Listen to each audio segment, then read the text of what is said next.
Good evening, folks.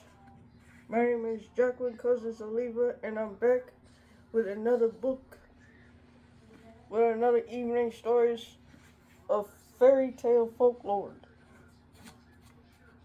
Now, last time I was doing this video, I read this 4-page introduction. I might be tired reading that. So now, we're going to do the 7th, 16th, and 17th century tales. And it reads, the genre of the print fairy tale, as we know, it begins in the 16th and 17th century in Italy and France. Traditionally, fairy tales, which are still popular today, were first put into print by lesser-known Italian writers Giovanni Francesco Straparola, Giam Battista Basil. I gotta get used to sounding out the words. Both use narrative in which characters are primary plot line gathered together one to tell one another story. These stories have fairy tale urges of magic. In short, they were fairy tales by the end of 17th century. Fairy tales were fashionable. The French author Charles Perrault published this collection of fairy tales with morals, which secured the place in fairy tale in Western culture. This story I'm going to read to you is called Constantino Fortunato. See that? And here's the silhouette down here. So here it is. Once upon a time in Bohemia, there was a woman named Serena who lived in a great poverty with her 3 sons, who were called Dusolino, Testifoni, and Constantino Fortunato. Serena had nothing of any value in the way of household goods, save 3 things. These were kneading through the kind woman used in the making of bread, such is used in the preparation of pastry, and a cat, being now weighed down to a very heavy burden of years. Serena saw that death was approaching, and therefore her last and will testament, leaving to Dusolino, her eldest son, kneeling through Testifani and the Patriot board, and to Constantino the cat. When the mother of the dead duly buried the neighborhood, when the mother was dead and duly buried, the neighbors were sometimes bald and kneeling through sometimes borrow food when the mother was dead and duly buried, the neighbors would sometimes ball the kneading through sometimes the pastry board as a need arose. And since they knew the young men were very poor, they gave them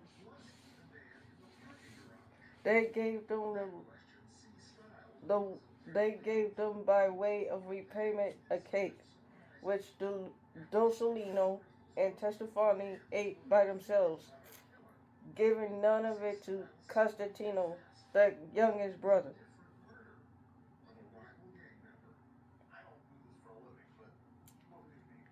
And Constantino happened to ask them to give him some. They would answer by telling him to go to his cat, who would surely let him have what he wanted. The poor Constantino and his cat underwent much suffering. Now it so happened that Constantino's cat was a fairy in disguise, and the cat, feeling very sorry for him and very angry at his two brothers because of the cruel treatment of him. One day said Constantino, "Don't be downhearted, for I'll look after you and get through previous for both of us." Thereupon the cat left the house and went to the field, where he lay down and pretended to be asleep, and cleverly that was an unsuspecting young hare came close to where it was lying, and was immediately seized and killed.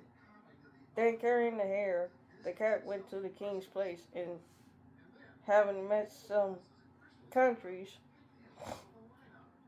who was standing around, and said that it wanted to speak to the king.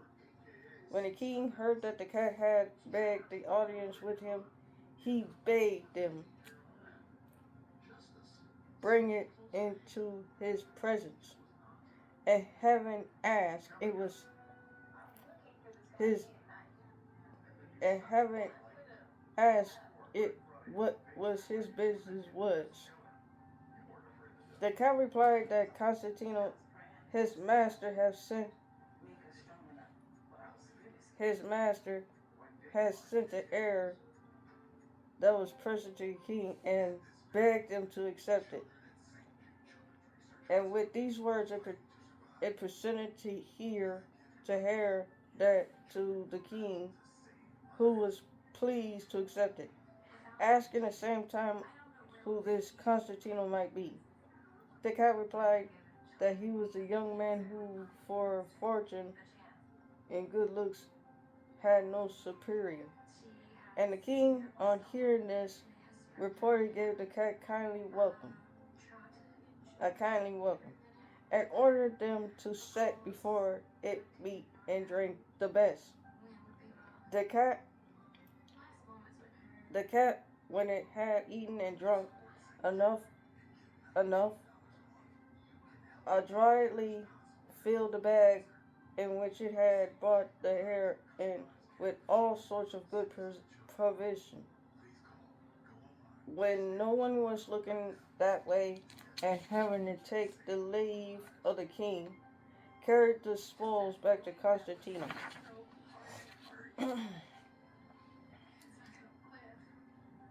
The two brothers, when they saw Constantino enjoying his food, asked him to let him have a share, but he paid them back in their own coin, and refused to give him a morsel.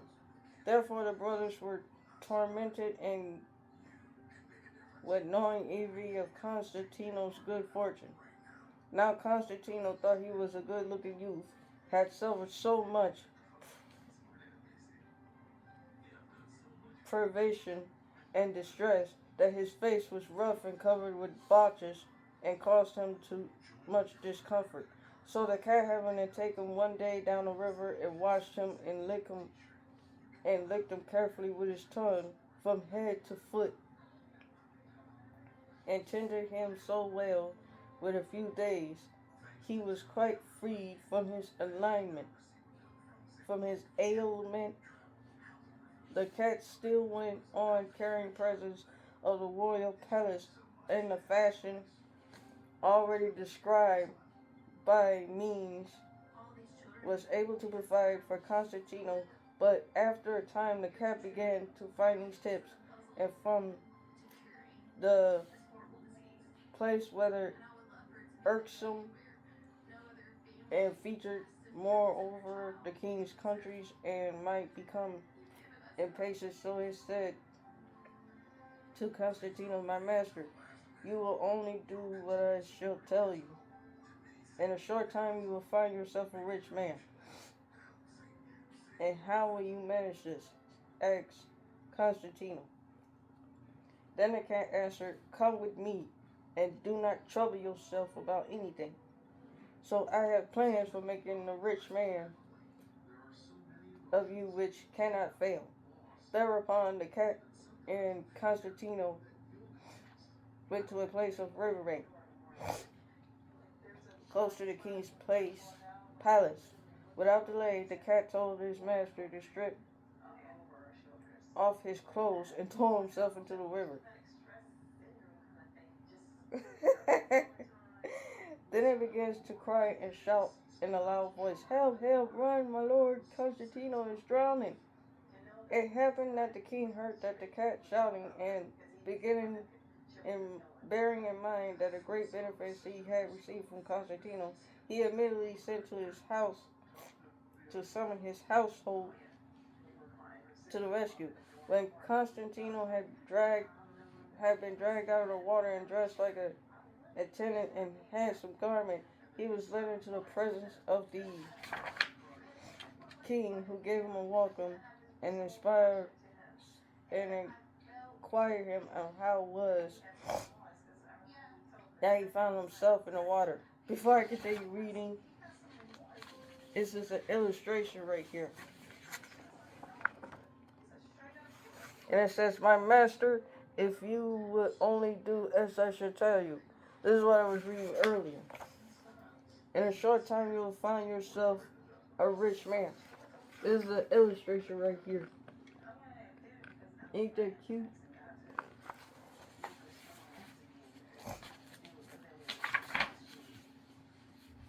But Constantino, on account of his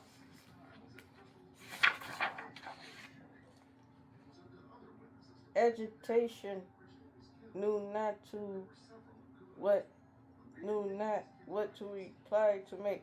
So the cat, who always kept by his side, answered his stead. I must tell you, O king, that some robbers who have learned through a spy that my master was taking a great store of jewels to offer you as a present, lay in wait for him and robbed him of his treasures. Then they tried to murder him by throwing him into the river. Thanks to these gentlemen, he has escaped death. When he heard that his king gave orders to Constantino should enjoy the best of treatment, and seeing that he will be well built and handsome, and believing him to be very rich, he made up his mind and give him his daughter Eliseta, his wife, and to elbow her with a rich dowry of gold and jewels and sumptuous clothes. When the marriage ceremonies were completed, the festivals at the end, the king ordered 10 mules to be loaded with gold and 5 of the richest garment, and sent to the bride, accompanied by the great entourage of people who her husband's horse. When he saw himself highly honored and loaded with riches, Constantino was greatly perplexed as to where he would take his bride. So he sought advice from the cat, who replied, Don't be troubled over this business. Master will provide you for everything. So, as they were all riding along merrily together, the cat left others and rode rapidly, and as after it had left the company a long way behind. As it came upon some cavaliers, who it addressed as follows: alas, you poor fellows, where are you? What are you doing here? Get away as quickly as you can, for the great body of armed men is coming along his road and will surely attack and destroy you. See, they're now quite near. Listen to the noise in the neighbor's horse. As as the horsemen were overcome with fevers, and said to the cat, "What shall we do?" The cat replied, "It will be the best for you to act as I shall tell you.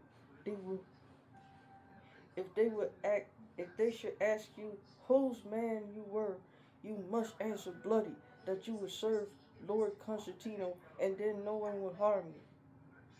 The cat left them, and having ridden to still farther, came upon great flocks of sheep, the herd of cattle, and it holds the same stories, and gave the same advice to the shepherds and drovers who were in charge of them.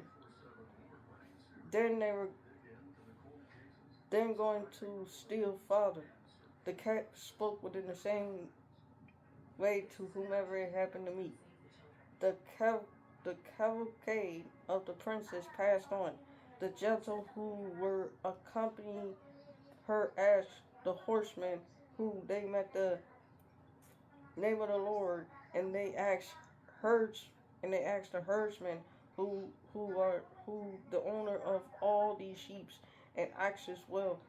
The answer given to all they serve, Lord Constantino. When a gentleman of the escort said to the bridegroom, "So, Lord Constantino, it appears that we are now entering your dominions." Constantino nodded his head in agreement, and he answered all their inter- interrogations in the same way, so all the company judged him to be enormously rich. In the meantime, the cat has ridden on the land on and the cat has ridden on and had come to the fair and stately castle, which was guarded by a very weak guardsman, which the cat addressed in the following words: "My God, man, my good man, what is it you do? Surely you must be aware of the destruction which is about to overwhelm you." "What is this destruction you speak of?" demand the guards. "Why, before another hour pass," replied the cat, "your place will be attacked by the great company of soldiers who will cut you to pieces. Don't you already hear the neighing of the horses and see the dust in the air? So, unless you want to die, listen to my advice, which you will get safely out of all danger. When anyone asks you who owns this castle, they say belongs to Lord Constantino Fortunato." Thus, when the time came, the guard answered the cat had directed. As the Thus, when the time came, the guards answered as the cat has directed. For when the noble escort of the bride has arrived to the stately castle, and certain gentlemen had inquired the guards in the name of the lord of the castle,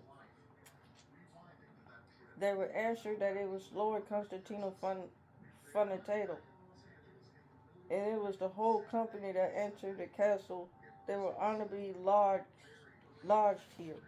Now the lord of his castle was a certain Signor Valentino, a very brave soldier who only a few days ago had left his castle to bring back the wife he had recently remarried.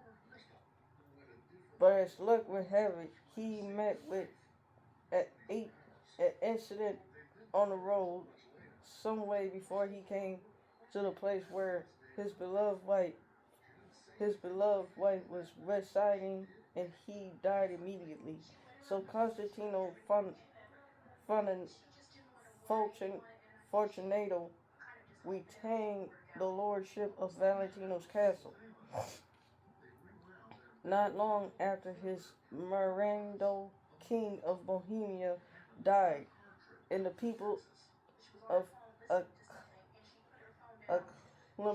acclamation chose Constantino Fortune for their king, seeing that he had married Eliseta, the late king's daughter, whom the kingdom belonged by right of succession. And by these means, Constantino rose from being very poor to become a powerful king. He lived long with Eliseta, his wife, leaving their children to inherit his kingdom. Giovanni Francesco, and it's written by Giovanni Francesco Straparola. And it says the note on the story of Constantino Fortunato. And the note reads, very little known about Giovanni Francesco Straparola, born in 1480 to 1558, died 1558. Italian writer and fairy tale collector from Caravaggio, who later settled in Venice and at the heart of Bur- Bur- Burgiani printing industry. While his given name is likely to have been Giovanni Francesco Straparola, is not a typical family name of that time and place. Its literally meaning of babbler make it likely the nickname Straparola had been called the original of the literally from the fairy tale. Stories from Straparola and his Italian successor Giambattista Basile later appeared in the collection Charles Perrault and the brother Jim Grimm. Straparola's main work in collection lead Piazzavoli Nati, the Pleasant of Fish. These words are so hard so a little bit difficult to pronounce. The Peasants of Facious Nights, with the 75 stories within frame, they're modeled on Giovanni